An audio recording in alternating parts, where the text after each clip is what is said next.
देवता और नर्तकी के बीच एक साया आ गया। अगर ये साया अपनी जगह अटल रहे तो? प्रार्थना करूंगी कि ये देवता की मूर्ति में समा जाए। लेकिन आप है कौन? ये विशाल है, लिखते हैं। ये शेखर हैं।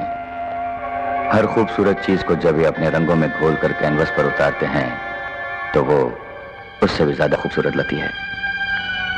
एक तलाश हम दोनों को यहां तक खींच लाई है। मेरी तलाश पूरी हो गई जी। मुझे एक आर्टिस्ट की जरूरत थी। आप आइए मेरे साथ।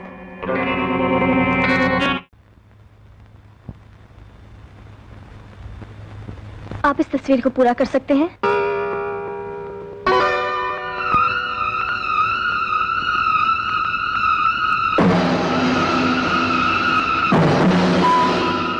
आपने मेरी इस बात का जवाब नहीं दिया। वो कलाकार क्या जो हर अधूरेपन को पूरा न कर सके। अगर आप सामने बैठ जाएं तो तस्वीर खुद ब खुद पूरी हो जाएगी।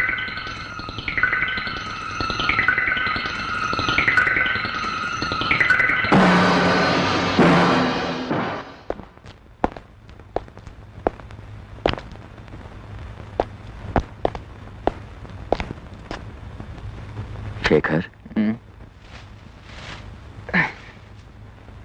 सुनो, तुमने कैसे कह दिया कि तुम उस अधूरी तस्वीर को पूरी कर सकते हो? क्योंकि मुझे उस अधूरी तस्वीर में एक पूर्णता नजर आई है। क्या देखा तुमने? नई नवेली दुल्हन। देखो कौन? जाओ जाओ, तुम्हारी दुल्हन आ गई।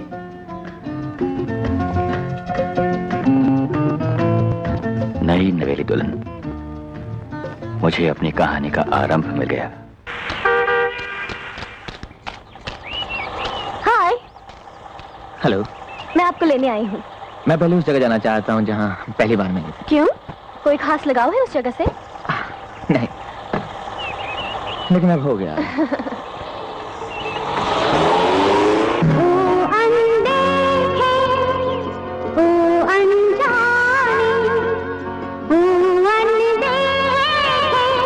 गाड़ी यहाँ मुड़ी।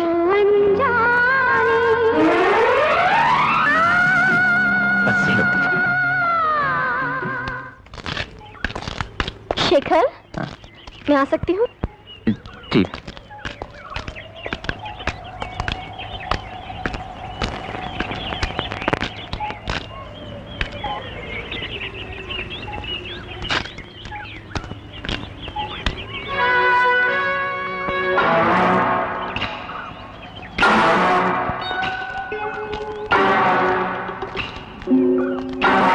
आप जहाँ खड़ी हैं वहां से आप दाहिनी तरफ मुड़िए। नहीं नहीं, 4 कदम आगे बढ़िए। सुनिए, अपने सैंडल उतार दीजिए।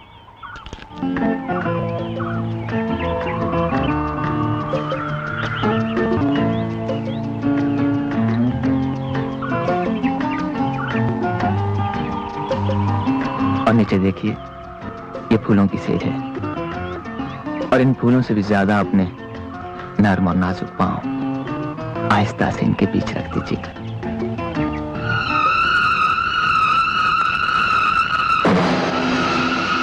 आप वहां से चीखकर हट गई। आप जब वहां पहुंची तो आज पहली बार मुझे आपने कुदरत का मुकम्मल नजारा दिखाई दिया। लेकिन जब मैं वहां पहुंची तो मुझे ऐसा लगा कि मेरा अंदर 1000 बिजलियां तड़प उठी और मैं डर गई। चलो शेखर, यहाँ पे चलेंगे, चलो ना।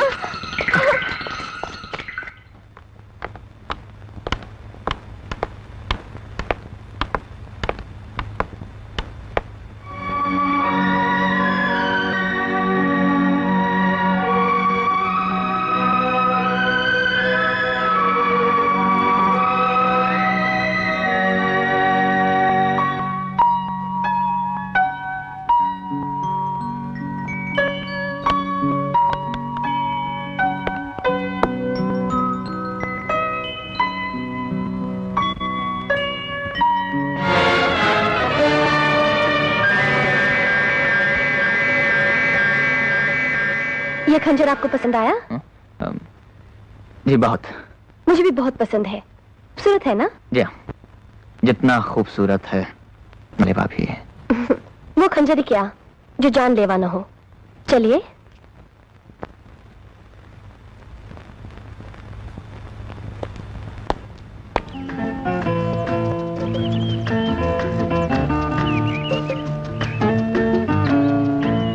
आपको ये माहौल पसंद है ना? जी। तो मैं यहाँ बैठूंगी। क्या अजीब बात है, अगर आप दस्ती बनाने के लिए मुझे खुद भी कोई जगह ढूंढनी पड़ती है तो शायद दुनिया में भटकने के बाद मैं भी इन्हीं वादियों में आता। ये दूसरा इत्तेफाक है। जो माहौल मुझे पसंद है वही आपको भी पसंद है। इत्तेफाक?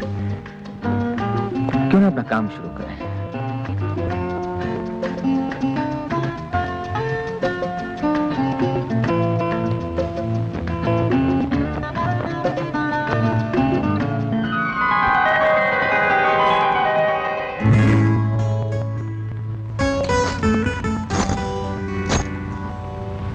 कमाल है, आप वही लिबास पहन कर आई हैं जो मेरी कल्पना में था।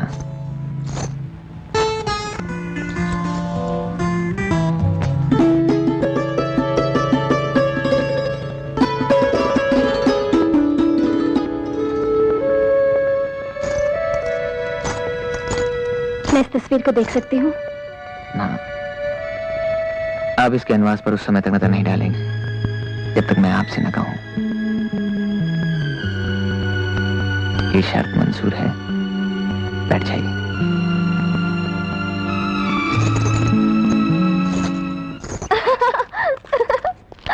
आप सिर्फ हंसती रहेंगी, कुछ कहेंगी नहीं? ये मौका मैं आपको देना चाहती हूँ। बातें तो हजार दिल में है, पर जबान पर एक नहीं आती। चलिए, मैं आपको इस घुटन से छुटकारा दूं।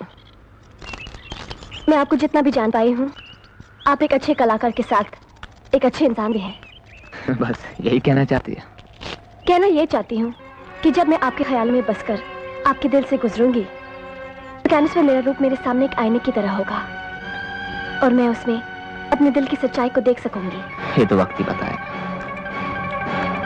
तो मैं उस वक्त का इंतजार करूंगी। आइए।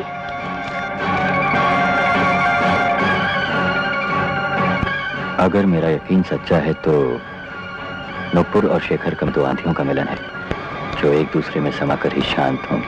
तुम्हें क्या लगता है कि मैं नुपुर से मोहब्बत किए बिना चैन नहीं पाऊंगा? बिल्कुल। मैं देख रहा हूं कि तुम में पहले जैसी बेचैनी अब नहीं है। तुम गलत देख रहे हो दोस्त। मेरी बेचैनी तो पहले से ज्यादा बढ़ गई, क्योंकि जब वो मेरे सामने होती है, मेरा मतलब जब मैं उसकी तस्वीर क्यों हम दोनों के बीच, और जब मैं उसकी आत्मा में झांक तो एक अजीब सी उलझन में पड़ जाता हूँ। ऐसा लगता है उसकी जिंदगी शायद एक अभिशाप है। हर एक रूह में एक गम छिपा लगे है मुझे, ये जिंदगी तो कोई बद्दुआ लगे है मुझे। देखो विशाल, तुम जो कुछ भी कहो, लेकिन मेरे और नुपुर के रास्ते अलग अलग हैं। शेखर, कहीं ना कहीं ये रास्ते एक दूसरे से उलझकर मिल जाते हैं, इसी को मोहब्बत कहते हैं। यार मोहब्बत वहब्बत कुछ नहीं। देखो मैं एक आर्टिस्ट हूँ और वो मेरी एक मॉडल है। मैं डर का सामना करना हूँ और जब तुम मेरे साथ हो तो फिर डर किस बात का?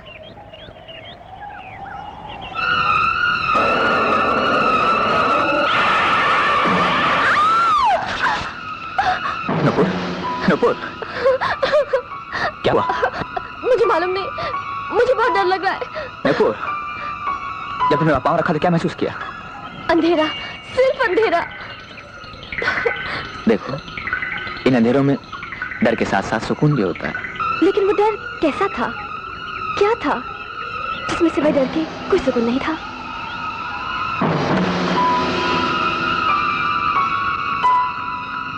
मौत की नींद में सोया हुआ सागर ये कैसे जान सकता था कि सत्य ने हेमा के साथ क्या सलूक किया था? हेमा, हेमा? वो मैं, आओ बैठो नुपुर, आओ बैठो। अभी आपने मुझे हेमा कहा, मैं समझी नहीं। बहुत जल्द समझ जाओगी। लेकिन तुम इतनी घबराई हुई क्यों हो? भैरव घाटी में एक खास जगह पहुंचते ही मैं डर जाती हूँ। उस जगह से पहले मुझे कभी डर नहीं लगा और आज भी वहां डराने वाली कोई चीज नहीं है।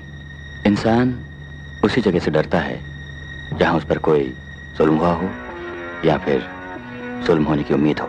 मुझ पर न कोई जुल्म हुआ है, न होने की उम्मीद है। मैं शेखर के साथ जब भी वहां जाती हूँ मुझे डर लगने लगता है। शेखर के साथ? ये बताकर तुमने एक मेरी बहुत बड़ी उलझन दूर कर दी पूर्व। लेकिन मेरी उलझन तो जो कि त्यों है। आज मैं इससे ज्यादा कुछ नहीं कह सकता। शेखर और मेरा इसी वादी में एक्सीडेंट हुआ, फिर हम तुमसे मिले। आज आपकी कोई भी बात मेरी समझ में नहीं आ रही। समझ में आ जाएगी।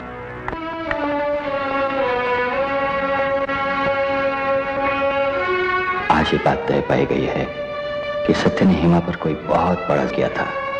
नूपुर जहां पहुंचकर डर जाती है, उस जगह का ताल्लुक हेमा की मौत से है।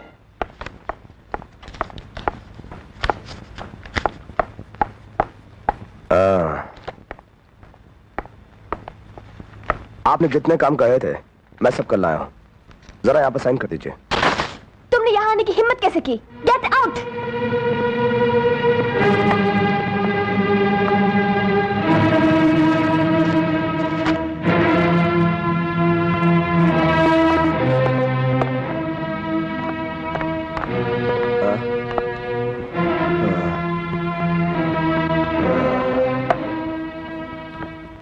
जिंदगी भी एक मुस्कुराहट है, जहर में डूबी हुई। एक दिन तुम साइन करोगी और उस वक्त तुम्हारी हर मुस्कुराहट सिर्फ मेरे लिए होगी।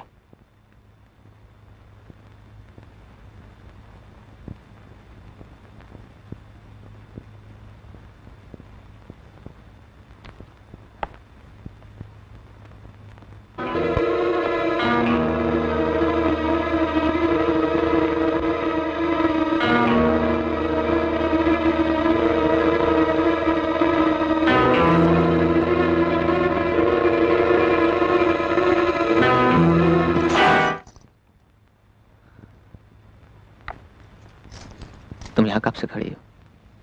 जब से तुमने देखा नहीं। मैं जब काम करता हूँ तो मेरे लिए एक बरस एक पल के बराबर होता है। जितनी देर तुमने मेरी तरफ देखा ही था, मेरे लिए हर एक पल एक बरस के बराबर हो गया था। कहते हैं समय तब धीरे बीतता है जब कोई चिंता होती है। तुम्हें क्या चिंता है? ये जो तन मन में खलबली सी मच गई है, ये भी तो चिंता ही है। और क्या कहते हैं? और कहते हैं चिंता चिता की तरह जलाती है। सुनती हूँ पिछले सावन भादों में एक जलती चिता ठंडी हो गई थी। वो कौन सी बरसात हो जो इस चिता को बुझाएगी? इसे बुझाने वाली बरसात दाता का दान है। वो चाहे जैसे दे दे। तुम्हें वो दान मिल चुका? नहीं। अगर मिले तो? सोचूंगा और विश्वास करना चाहूंगा कि सचमुच ये दाता का ही दान है, किसी चंचल की भावना नहीं।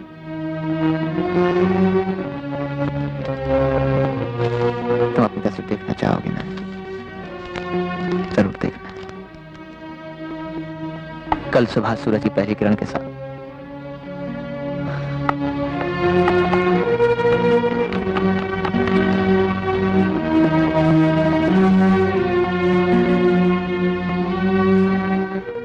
वक्त की आगोश में एक तड़प, वजह का लिबास ओढ़कर हम तीनों को सच्चाई का आईना दिखाने आई है।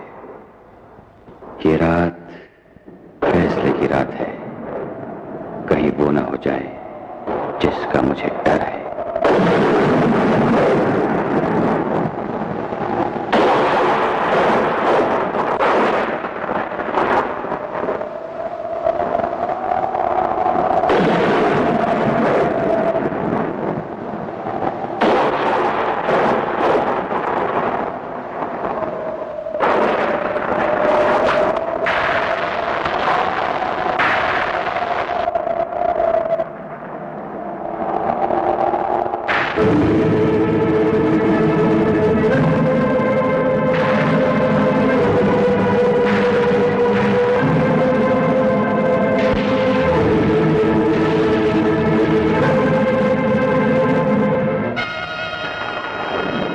जब मैं आपके ख्यालों में बसकर आपके दिल से गुजरूंगी तो कैनवस में मेरा रूप मेरे सामने एक आईने की तरह होगा और मैं उसमें अपने दिल की सच्चाई को देख सकूंगी।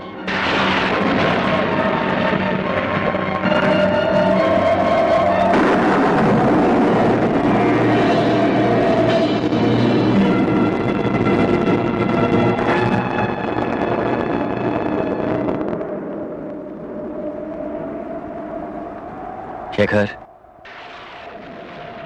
आखिर वो तस्वीर में एक हत्यारा नहीं निकली ना? तुम कैसे कह सकते हो? तुम्हारी कहानी भी यही कहती है क्या? तुम्हारी आत्मा ने उसे हमेशा एक हत्यारे के रूप में ही देखा है और तुम तो जानते हो कि आत्मा कभी झूठ नहीं बोलती। विशाल, वो किसकी हत्या करेगी? तुम्हारी, और सिर्फ तुम्हारी। शेखर, एक वो होता है जो जहर से डर जाता है और उसे गले से उतारकर मर चुकता है, वो इंसान कहलाता है। और एक वो होता है जो दुनिया जहान का जहर अपने मुंह में उंडेल कर गले में ही रोक लेता है, कभी नहीं मरता, शिव कहलाता है। मेरे दोस्त, मैं चाहूंगा कि तुम शिव बन जाओ। मैं जानता हूं शिव बनना मुश्किल है, नामुमकिन नहीं। शिव बन जाओ मेरे दोस्त।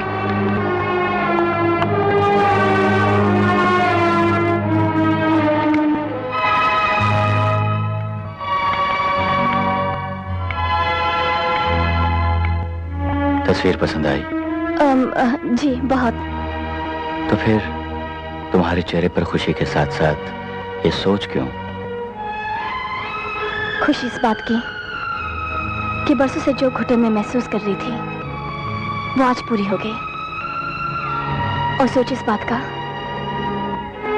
कि क्या मैं संसार में इसलिए भेजी गई हूं कि जिंदगी के अमृत में मौत का जहर घोल दूं। अगर तुमने अपने अंदर के जहर को देख लिया है तो याद रखो, सांप का जहर सांप के डसे हुए को मारता है, सांप को नहीं। हम तुम तो इंसान हैं नुपुर, हम अपने अंदर के जहर को अमृत में बदल सकते हैं। वो कैसे? देने वाले की सबसे कीमती देन है जिंदगी, उसे मिटाने की बजाय उसे बरकरार रखो, उसकी इज्जत करो। मन के सारे जहर अपने आप अमृत में बदल जाएंगे।